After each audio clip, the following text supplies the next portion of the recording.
Hi everyone, welcome back to the Zicast. As always, I'm your host Ryan Ziaks, and today I'm joined by journalist Lily Cook. Hi Ryan, I'm happy to be here. How are you? Awesome, awesome. I'm great. So of course, on this show I interview people, I get to know them better, and I'm excited to get to learn more about you, Lily. So how about you kick things off by telling us a bit about yourself? Yeah, of course. So I'm a senior right now at Brigham Young University. I'm based in Provo, Utah, but I'm originally from Orange County, California. Lived here for about 4 years now. I'm in my fourth year of the journalism program here, and I met Ryan doing the Sundance Film Festival back in Park City last year, which I'm sad to hear that now this is our last year doing it in Park City. Now it's moving to Colorado and Boulder.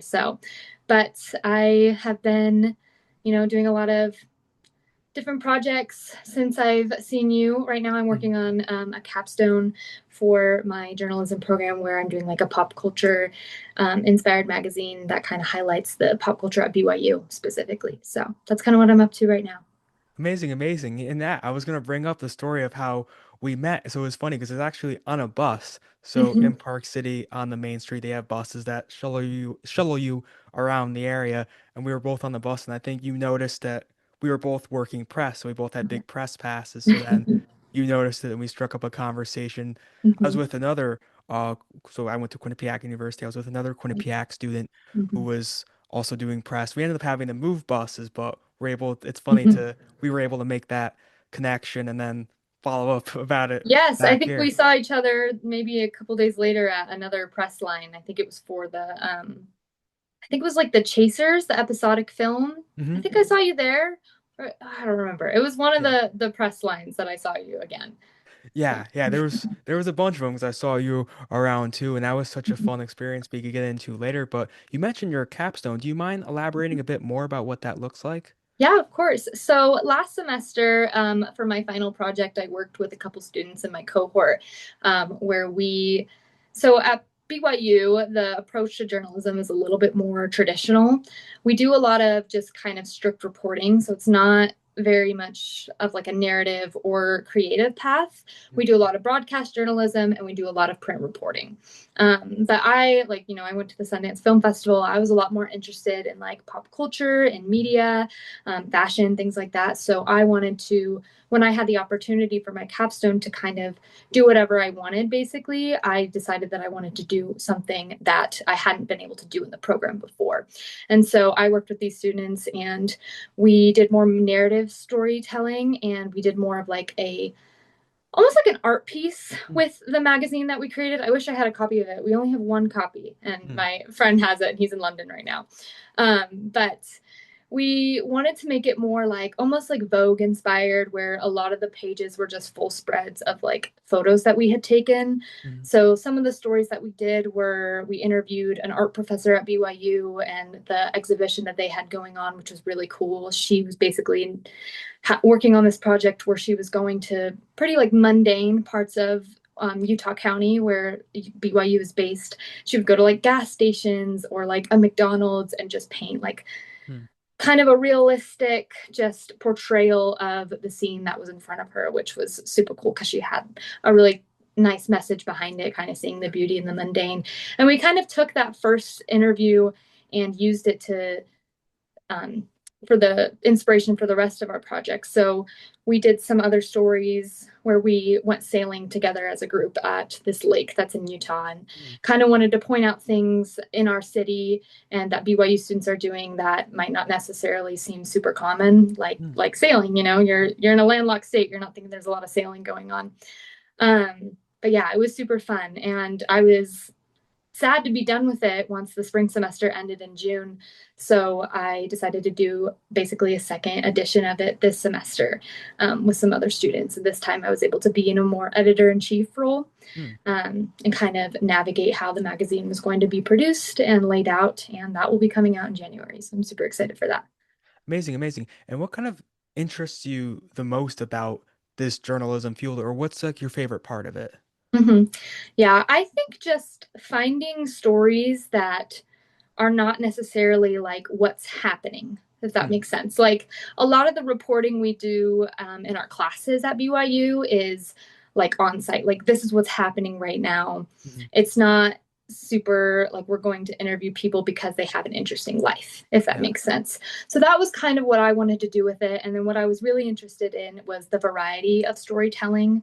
I think like there are so many different ways to do journalism, and like podcasting is one of Mhm. them. It's a great way to be interactive and talk to people and really get another side that you don't always find in just print and broadcast. So that was kind of our goal going into creating this magazine. So we have a lot of op-eds and narrative storytelling. And obviously this isn't new, but it is kind of newer to Brigham Young. I feel like we're very traditional. We're a very Christian conservative campus.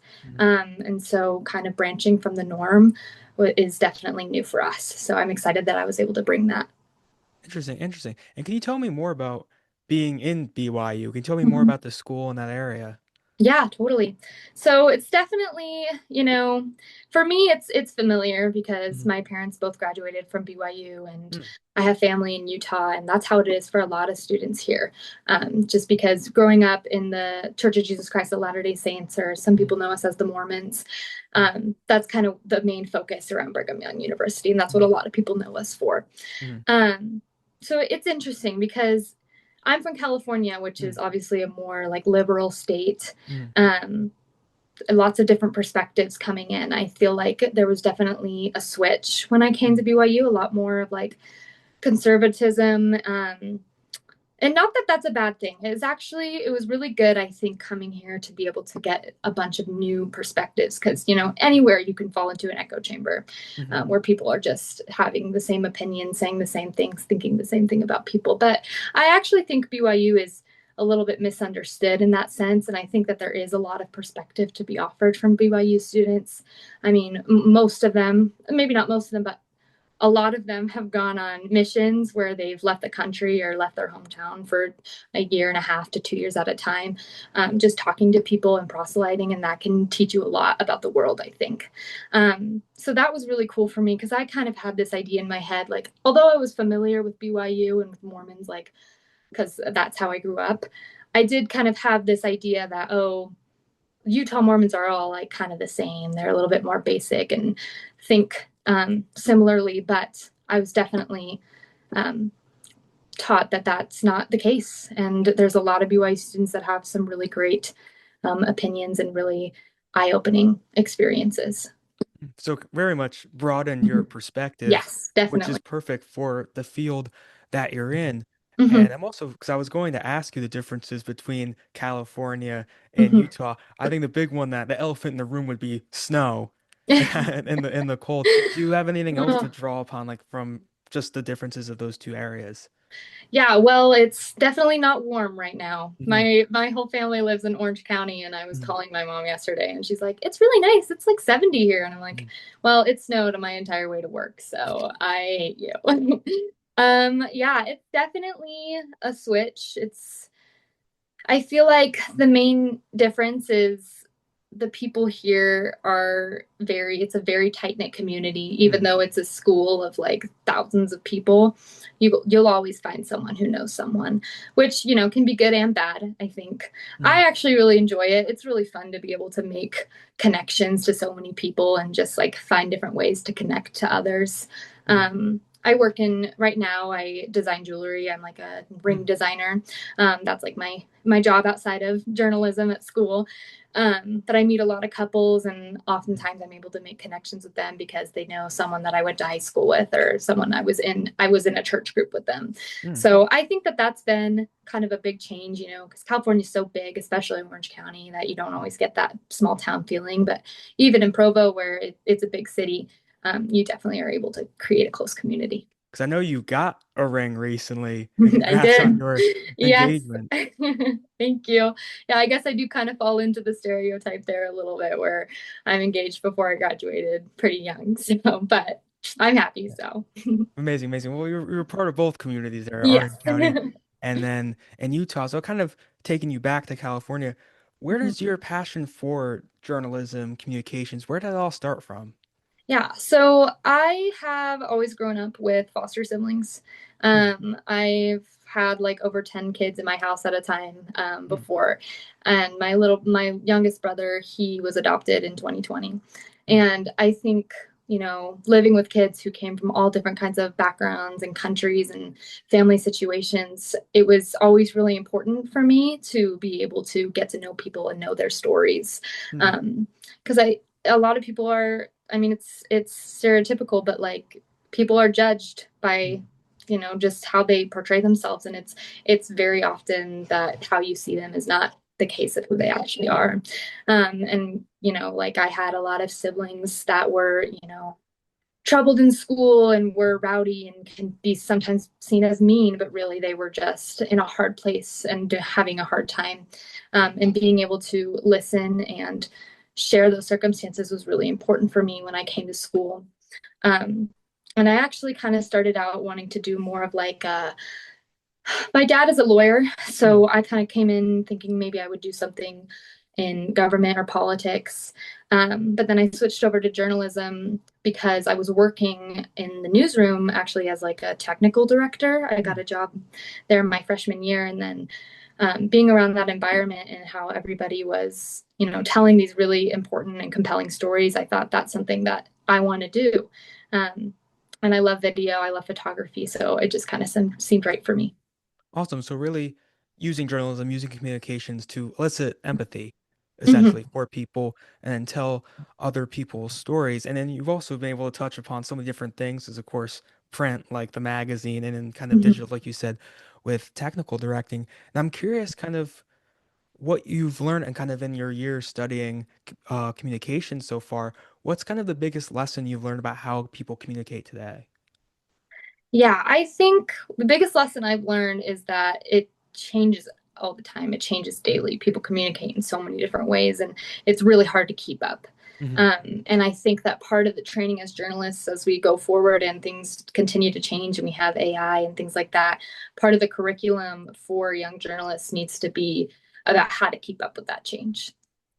And I love my program. I love Brigham Young University, but I do think that that's something that we struggle in, where we're a little bit more traditional. Like we're still doing like broadcast news stories for like our capstone classes, and I think that's really great and um, good information to know as a journalist. But it's really important to be able to stay up with the times, to be able to communicate with people, because if journalists lose the ability to do that, to know how people are communicating in all forms, then that's kind of when things start to get dangerous and that watchdog aspect begins to fade, I think. So I think that's one of the biggest lessons I've learned is it's really important to be able to keep up with how people are communicating with one another.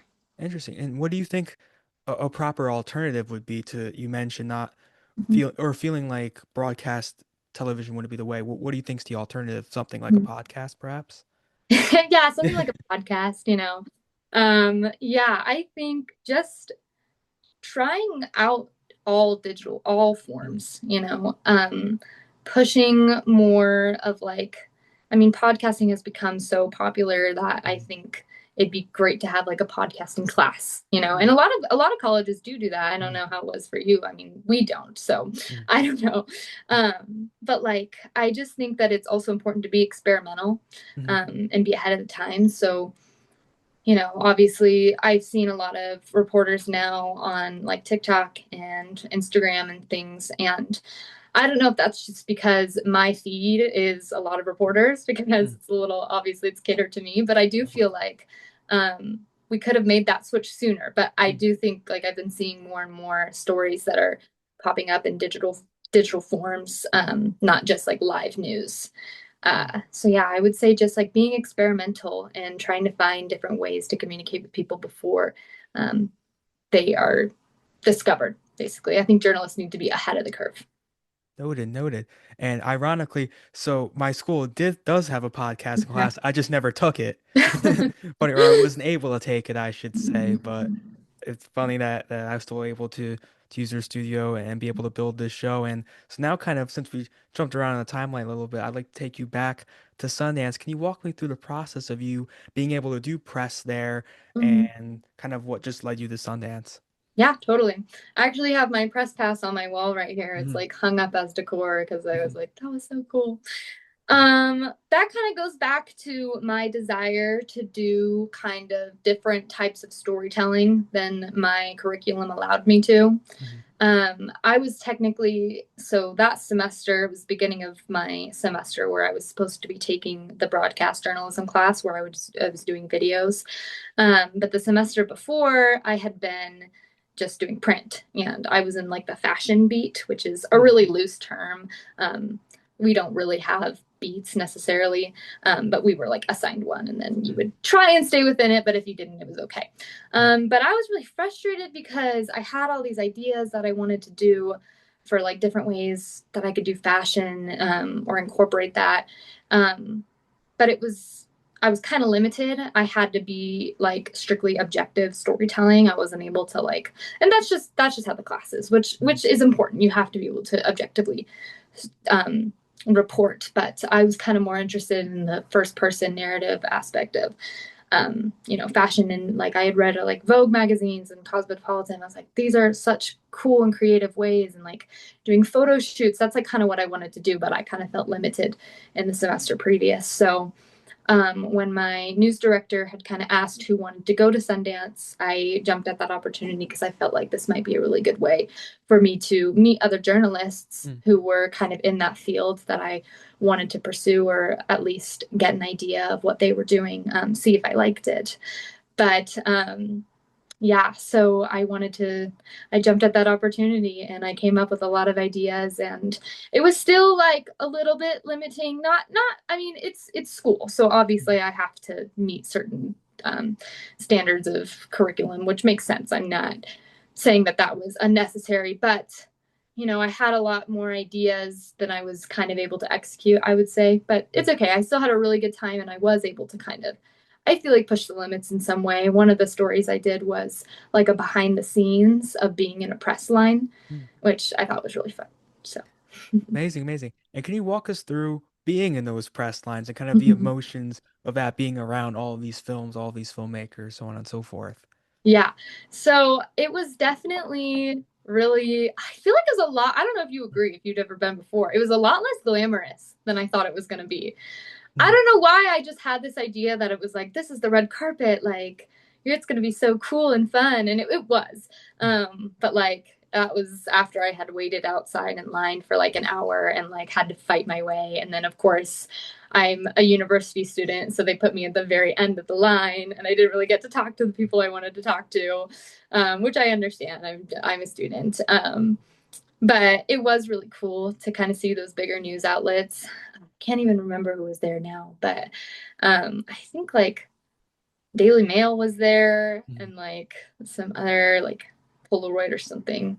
Um, but that was really cool. Even the most like famous person that I didn't even really talk to, but got to stand near Mhm. was Lily Reinhart. I love her. Mhm. I think she's so fun. That might have been the one that I saw you at. I'm not sure. Mhm. But that was for her new show, Hal and Harper, that came out with Mhm. Mark Ruffalo. He wasn't I was there, but there. Yeah. you were okay, yeah. Yeah. Um, but that was so cool to be able to see her. And I didn't get to talk to her because she didn't make it down that far in the line. But just being able to talk to any of the cast members, I did talk to some of the other cast members, and kind of just hearing about their process filming the show and then being able to go watch it and see like how those things that they had told me kind of played out in the film gave me a really new perspective as a film Mhm. watcher. Because you studied film, right? And you kind of did reporting on the side, so that was probably really cool for you. Mhm. Um, but yeah, it was surreal. I think I saw Alex Wolff, who stars in Hereditary, and I posted a video of him on my Instagram story, and Mhm. he actually responded to my story and DM'd me and was like, "Can you send me this video?" And I was like, oh, "Of course, anything for you, Alex." So that was really cool. I definitely was a little more starstruck than I thought I would be, but Mhm. it was really fun to be around different reporters and be able to talk to the people around me and see what they were there for. And yeah, it's something I would attest to because I've been fortunate enough to work in the entertainment industry. It's always less glamorous than you think. It's always because it's a job at the end of the day. Yeah. And of course, these press lines, kind of like you described, they're much tighter than they look on Yes. camera or that you Hmm. see, where it's a lot of press people kind of jumbled up or Yeah. together trying to interview these people. And I was fortunate enough to be able to interview Dave Franco and Allison Oh, Brie that's so for the cool. movie together. So I jealous. was very fortunate because kind of like you said, it's hard as student reporters to get Mhm. bigger name people involved with films naturally because they go to larger outlets. But for Together, Dave Franco and Allison Brie, they went to everyone. So I was fortunate enough to be able to get that interview. But very much so, it was fun to meet other journalists, other reporters, especially I don't know if you felt the same, but I felt very cool as student reporters amongst all these other outlets. You felt special Yeah. in that moment, very much so. And I totally understand also what you mean, like standing out in the cold, waiting to get into these. Because also to let people know in Park City, these are all taking place at schools and Yeah. High schools, other libraries, exactly. like back of a grocery store. Mm, yeah. And it's fun for at least for myself. I was able to go the previous year just purely as a film Mhm. connoisseur of sorts, and then this past year I was able to go as press, and then of course being at BYU, it's kind of like in your backyard. What was your impression of being in Park City with all the buzz going on? Yeah, I I had been up to Park City before. One of my best friends is from there. I had never seen it as busy as I had when Mhm, I was at the film festival. I hadn't been before, and I mhm, was really excited to go because I've always wanted to go since living in Utah. But this year I got to go. I got to be behind the scenes, and that was fun. It was definitely colder than I could mhm, have imagined. I mean, it's pretty cold down in Provo, but up there it's even the air's even thinner.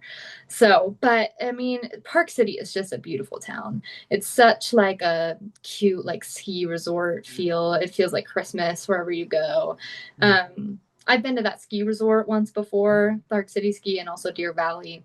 Um, and I think just talking to the locals and talking to the mhm, visitors, because I had interviewed a couple of people just on the street. mhm, Um, Talking to them was really interesting and hearing their thoughts too about um, the possibility of Park City of Sundance leaving Park City mhm, was there were a lot of different thoughts on that. And I found out that the people who were working, they weren't allowed to talk about it. I had asked some of them kind of what they thought, mhm, but they weren't supposed to say anything. mhm, Um, but the residents, the local people, they were sad. They were sad to lose the charm of the Sundance film and Robert Redford.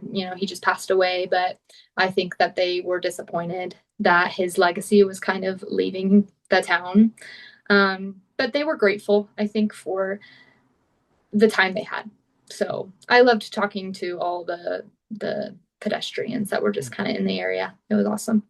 I'm sure you feel the same. I've had some mixed feelings about it leaving Park Mm-hmm. City as well, because like you said with Robert Redford, it's so ingrained in that community, and I've heard great things about Boulder, Colorado. I'm curious as to what Mm-hmm. you think of it leaving. I know it's kind of a bittersweet feeling.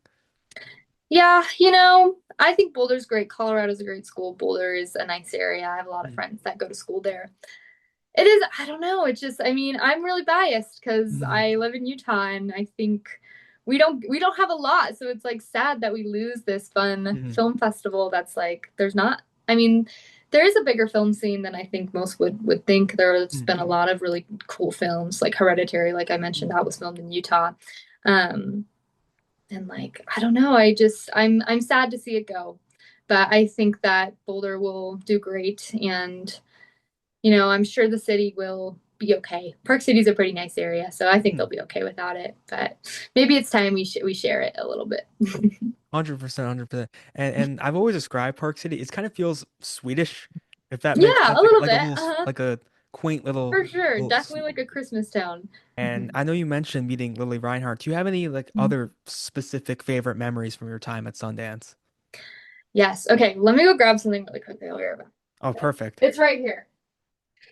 So my first day there, when I went to go and pick up my press pass, Hmm. I had parked in the parking lot by the grocery store. I'm telling you, I should be explaining it better because we're talking to an audience. But basically, I had parked in this grocery store parking lot that was right outside where we were picking up our press passes. Hmm. And I definitely looked very confused. And I know that I looked very confused because this man it was in his car, and he like rolled his window down and like ushered me over Mm. and was like, um, is this your first time? And son, is this your first time reporting? Because I had my press pass at that point, so he could tell that I was one of the reporters. And I was like, yes, like, how did you know? Like, do I look that lost? And he was like, well, yeah, you're kind of standing here staring at the parking signs. So I was like, yeah. He's like, yeah, you can't park here. But, he gave me some other options of where I could go. And then I kind of got into a conversation with him, and he had told me that this was like his 20th or like 10th or 20th year at Sundance, something like that. And he was a director. Mm. And he didn't have a film in it that year, but he had the year before. And I was just kind of talking to him. He told me about his experience, and I had asked him too what he thought about it leaving Park City, and he gave me his opinion. He was like, like they're gonna ruin it in Boulder. I think he was just joking, but he was so nice, and I think he could tell that I really needed someone to talk to me and give me a little bit of courage, because I was so nervous to go to Sundance and report and stand in press lines. Like I just was really scared. And he was like, I'm going to give you something. And he pulled out of his like a little velvet coin pouch this token. And I don't know how well you can see it on camera here, but Wow. it's like an angel. And then on the back here, it says courage. And he Huh. gave that to me and was like, you're going to do great. Like, if you need anything, let me know. There are tons of journalists, reporters, and industry people here that are going to be more than willing to help you. And just gave me that little boost of confidence that I needed to kind of help me get me through the weekend. And that was my favorite memory from the festival, so for sure. Wow, and it kind of speaks to what you said earlier about meeting kind of pedestrians on the street and the kind of everyday stories you can get from people. We're able to meet this director who gave you this token. It's like like in Home Alone 2 with the turtle doves. It's Yeah, kind of like that. It's like you got totally. that from that man that you could kind of like a souvenir you could keep with you from Yeah. that experience. I feel like it kind of puts a bow on the whole thing, but trust me, you were not Mhm. alone in feeling a little overwhelmed by the whole process of Yeah. going the press lines, having to interview these really, big time people who are working on these Mhm. films and really applying what you're learning in school and really staying on that same track. I'm curious as to what you're doing now. You mentioned your work. Would you be able to tell us a bit about it? Yeah, so right now I work at a jewelry store, Mm, and I custom design engagement rings. So mm, or custom design jewelry. Most of what I do is engagement rings. I mean, mm. we're in Provo, Utah. There's a lot of people getting married here. Yeah. um, but honestly, I feel like the reason that I feel like I'm so drawn to this job is because it is its own version of storytelling, Mm, just like in a more tangible aspect. mm, I work with couples every single day and figure out, ways that how they met, what their first date was, what about them, makes them unique and what's special to them. And I use those to help create rings. mm, And our software that we use is like totally custom, and there's lots of different ways that you can add a personal spark to your ring, which I know this isn't really like journalism. It's not really what we were talking about, but I do think in a way it's like it's my way of storytelling at my job. Is I find special aspects of these people. I can do engravings or birthstones that just kind of help them have a tangible piece of their story. And so that's what I do for work now. And I absolutely love it. And my favorite part about it is that I get to talk to people and mm. interview them about their lives as I work. So, Yeah, yeah, and really everything is people skills. Everything in life, everything in work, and especially in what we do is people skills. So you're able to build that, and like you said, just be interested in people's stories and kind of building on all the experiences that you have. If you could give one piece of advice to someone wanting to do like what you're doing, what would it be? are you talking about journalism or are you talking about jewelry? Oh, journalism. Okay, I that's know what I they thought. kind of I go figured twofold you were for talking you. about journalism, but yeah, for me it's kind of hand in hand. Hmm. I would just say it's so important to get the full story, Hmm. and I think that's probably a really basic answer, but there's always something more that someone can tell you. And sometimes, like, that little extra piece of information can completely change the way that you decide to go about a story. And everyone has something to say. But being able to kind of look at the bigger picture of who this person is and what they're trying to say, because sometimes they don't even know. A lot of times you're interviewing someone and they don't know like what their what story they're trying to tell, and it's important for you to ask the right questions to figure that out, figure out what story they're trying to tell rather than, interviewing them for your own story that you have an idea of, because a lot of times you're talking to someone and you have this like kind of narrative in your head of which way it's going to go and like what quotes you're going to want, and you kind of structure your interview to get them to say, not say what you want them to say, but in the direction that you want them to go. But sometimes it's better to just see where they take you, and figure out what story they're trying to tell with their words and their actions. So I would just say tell their story and not yours. Interesting, interesting. So allow the interviewee to drive the Mm-hmm. conversation and to be open to new and different things that may come from your interview. Mm-hmm. Yeah, and I think that's something that podcasting really helps do too, because when it becomes a conversation, Yeah. it's different than like a candid interview. Okay, so kind of getting into some personal questions, what are some things that people might not know about you, like fun facts?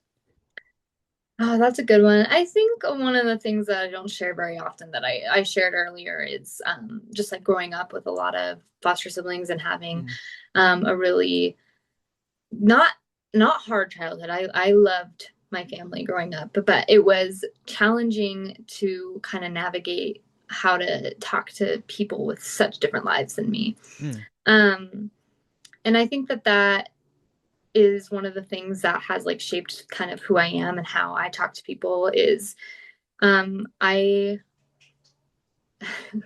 it's hard to talk about myself, it's when you're the person always interviewing, you're like, I don't know how to talk about me.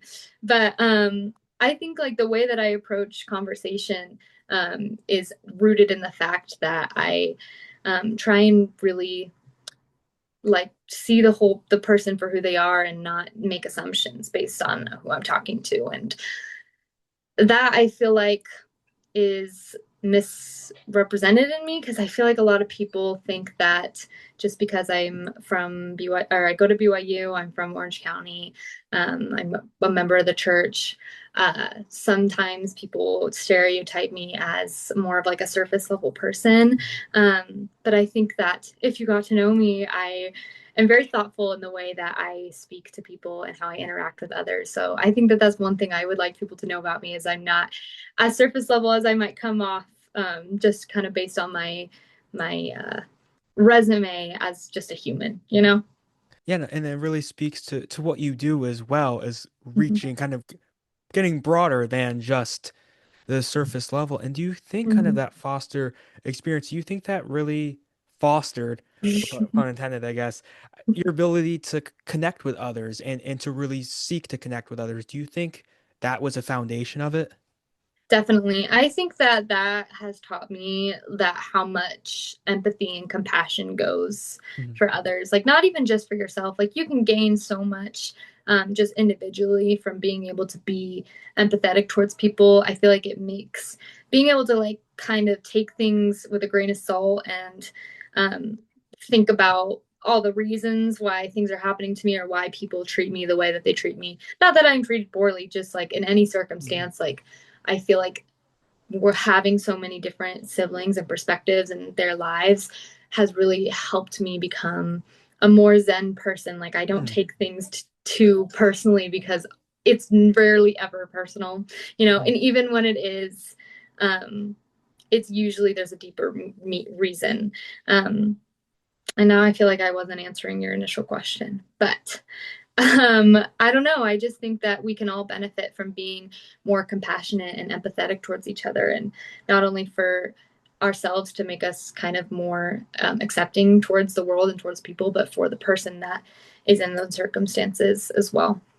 You answered my original question brilliantly Okay, because you good. went into that and really gave the audience something of real substance to really think about. And I think it's really the essence of what you seek to do and really your story that you use to help get other people's stories, which is the purpose of this show. And I'm also curious, to kind of stay on this track of personal questions. What's one thing you love and one thing you strongly dislike? Oh gosh. Okay. Um, Well, okay. One thing I strongly dislike is cancel culture. I hate it. Mm, I think that's one of the things where I go into like empathy and compassion is mm, like putting yourself in other people's shoes is like literally the cure to peace, like the solution for world peace. mm, And like I feel like people get so heated online, mm, and I really hate when like especially I feel like women get mm, the hard end of the stick. Like people like the example I use a lot is Sydney Sweeney mm, and Sabrina Carpenter. I mm, love both of those women. I think that they are both really successful in their fields. And I think they're similar in the mm, ways that they kind of portray themselves. But in one sense, Sydney Sweeney, her audience, or at least the audience that people tend to associate with her, is men, mm, whereas Sabrina Carpenter is women. And I think that that's why people get so mad about Sydney Sweeney, but then they love Sabrina Carpenter. And I think that if we were just able to kind of look at these women together, like they're both great and they're successful and they are so much more than, what you see. mm, So that's one thing I hate. I hate comparing people, mm, um, and using that as a weapon against them. One thing I love is that's a good one. I love community and like religion. Like not mm, even just like my religion. Like I like being a member of the church, but also like I think there's so much value in having like a space where you guys agree in a greater purpose. And that doesn't even have to be religion, that can be something that is like just like a great like in a greater purpose that you are all working towards to achieve. I think that there are so many good aspects of like being with people that agree in like how you want to live your life, and I think it's important to have a balance between like thinking the same and like getting in an echo chamber with one mm, another, but also working towards the same and similar goal. And I love that at BYU, even though like they're not everyone there is a member of the church, and even myself, like I'm not like the most perfect Mormon that there is out there. I mm, have a lot of things that I don't agree with the church. mm, But I think that having that sense of community and the fact that us as a student body, like we feel like we have a greater purpose, is something that I love about being a part of. And I think that a lot of people would benefit from being in a community like that. yeah. Not necessarily, it doesn't even have to be BYU or being Mormon. It's like any community where you just kind of agree in a bigger purpose and how to live your life, I think is important for everyone. Nothing beats having a community, Mm-hmm. having people that you connect with, that people you can go to. And I was thinking about what you said about cancel culture. We really live three lives. Our life in real life, the life in our heads, and a life on social media. Mm-hmm. And that social media life can blend in to real life, in that we perceive people, through the little boxes in our pocket, and not actually getting to know them as people. And I'm curious kind of what you noted about like Sabrina Carpenter, Sydney Sweeney, their Mm-hmm. target audiences Mm-hmm. having a big impact on the discourse about them. Do you mind elaborating on that in terms of Yeah. how you think it shapes public opinion? So what I was saying is like, because if you, for people who don't know, I feel like there's a lot of controversy around Mm, like Sydney Sweeney and like mm, how she has like done certain things in the media that have upset people. And I think that a lot of the reason that people are so upset about what she's doing is because she is appealing to the male gaze, as like mm, the media likes to call it. mm, Whereas Sabrina Carpenter, who is doing very similar things, but she is doing it with an audience that is mostly young women mm, who are all for embracing, sexuality and like um, being yourself, being your true self. But I don't know. I just like personally, I feel like Sydney Sweeney is doing that kind of same thing, but just because her audience is men, people tend to villainize her because they mm, think that she's doing it for them instead of like mm, doing it for her. Whereas people think Sabrina Carpenter is doing it for her and not for men. mm. If does that make sense? Is that like kind of a good explanation? Very much so, in Okay. that it's a judgment of intent, Mm-hmm. and what Yes. the intent around both women's actions are. And Mm-hmm. it's an interesting way of of course, like big celebrities, they all have brands, and the Hmm. way you portray your brand and the way that affects the discourse about them. So that's kind of the way things come full circle. And then kind of like the cancel culture as a whole being something you dislike is Hmm. very fitting because you're big on empathy. You're big on Yeah. understanding people and to cancel people, which, essentially throwing them away, Yeah. it kind of takes away from empathy, especially in, of course, this is a case by case basis thing, Hmm. but it kind of can take away from empathy. So I very much is on track for you. And I'm just curious, this is something I always ask people, what are some of your hopes and dreams professionally or in general? Yeah, that's a really good question. I feel like as a journalist and as a student, I'm still really trying to figure that out. Mm-hmm. There are so many things that I love about what I do now at my jewelry job and also what I do in school, like Hmm. work. And I think ultimately, I just want to be in a position where I can be talking to people every day and in some sort of way getting stories and being able to share them with the world, whether that's like in a tangible sense or in like a written or a video space. Hmm. But I just feel like I don't know. I mean, a lot of people have a lot of clear goals for themselves Hmm. professionally, but I think like for me, it's still something that I'm navigating. And I have a lot of ideas, but I just know where I want to end up is somewhere where I can create communities and share stories and create more of like a peaceful place where people can elicit more empathy and compassion. Yeah, find their zen, Yeah. like you said before. Yes. Yeah, and of course we met at Sundance, a big place for independent film. What are some of your favorite movies and why do they resonate with you? Oh goodness. Okay, I've been watching a lot of movies lately because Mm, my fiance is very into film. mm, Um, the most recent one I watched that I really liked, the one I liked the okay, my favorite movie of all time is a movie called Sing Street. Have you ever heard of that? I have not, no. It's a little independent film. I think it was on Netflix actually for a little bit, but I saw it Mm, in theaters like years ago. But it's like me and my family's favorite film, and it's about um this like Irish band of like high schoolers and like how he basically fabricates this band to impress a girl and then mm, they end up like using her for their videos and then they end up becoming an actual band that bonds together and it's a really fun story. I think you'd really like it. Recently my favorite movie has been Sinners. I mm, think that movie is so good. I mm, think it does a really good job of blending like the traditional and the new, with that scene where they're dancing and like all of a sudden like the future people come. Oh my gosh, like chills. I thought that was such a cool movie and such a cool way to do storytelling. I mean, movies are just as much storytelling as journalism is. And so I think just movies that tell a good story, and those are two of my favorite stories. awesome, awesome. And of course, that's a really deep pull for your favorite movie. You're giving me a great recommendation and kind of thinking about it from this conversation. Sundance is a kind of a perfect spot for you because Robert Redford founded it on, uh curating voices and giving and uplifting voices and getting different perspectives in film and uplifting different voices, I should say. And I feel like that's something that you look to do with your work is to kind of tell stories that might not always get told and put things on the big screen in the sense of Sundance that people might not always see on the big screen.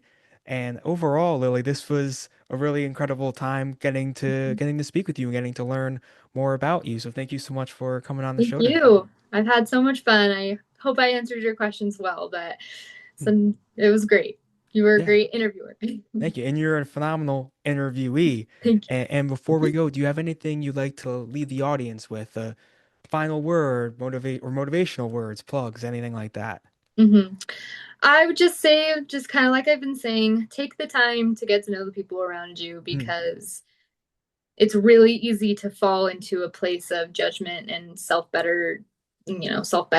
And it's really a blessing and a good quality to be able to humble yourself and look at the perspectives of others. And you'll learn a lot more that way than just kind of by yourself. Amazing, amazing. And big takeaway from this episode, if you sit next to somebody on a bus, strike up that conversation as you Yes. never know where Never. it'll lead to. And I'm very inspired by getting to learn more about you, getting to learn about more about how you just want to start a discourse, which is so important nowadays or at any point, and what you look to do in journalism, which will always be such an important thing. So thank you so much for taking the time to be here, Lily. Yeah, of course. But thank you so Awesome. much for spending so much of your time here. And of Mhm. course, as always, this is Ryan Ziaks with the Zicast, where everyone has a story. Signing off. Thank you so much for watching.